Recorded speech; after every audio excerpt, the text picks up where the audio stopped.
know not every mid-size pickup truck buyer is going to take their pickup truck off-road, but we think it should be part of the capability bandwidth of any new pickup truck. That's why we've come here to Bundy Hill Off-Road Park, where we've pushed these vehicles, the entire competitor of the mid-size segment, to their limits. Here's what we have to say. The Chevy had the same tires as the Toyota, but then it needed a lot more momentum to keep traction in the same situations.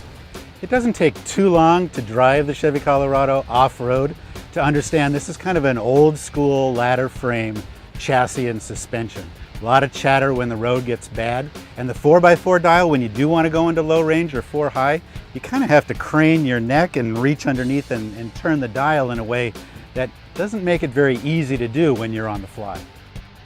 Now what I like about the Canyon is there's not much off-road. I mean, this is just not meant to be out here. My least favorite feature about the GMC are the tires. We didn't have the Z71 package, so we had street tires on our truck trying to go through the mud and trying to climb hills. Made it a huge pain in the butt. My favorite aspect to the GMC Canyon is the all-wheel drive capability to the transfer case. No other vehicle has that. It can go 2-wheel drive, all-wheel drive, 4-wheel drive lock, and 4 low. That's a great feature. What I really liked about the GMC off-road was the shorter wheelbase really helps crest hills a lot easier. You're not worried about getting it hung up on anything. I was amazed at how well the Honda did on street tires and the traction that it could maintain and float over sandy surfaces.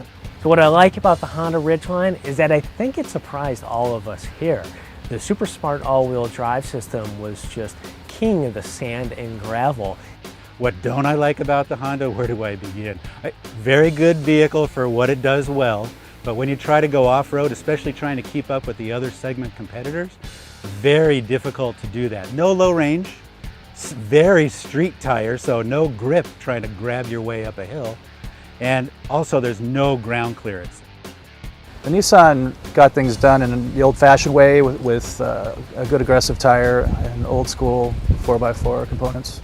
What I like most about the Nissan Frontier is that it's the most rugged vehicle here. That makes sense, it's the oldest of our competitors.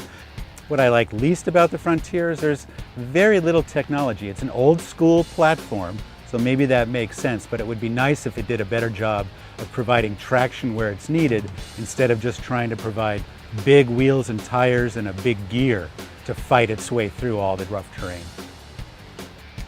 What I really liked about the Nissan Frontier off-road was the fact that the suspension is absolutely made for this kind of duty.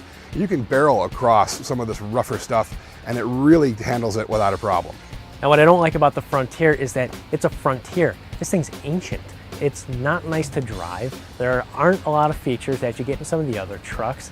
Now it gets the job done off-road, but man, when you're not off-road and you have to drive this thing to work, no, I don't want it. I thought the Toyota was the best all-around 4x4 today, but I like driving it best without the crawl control.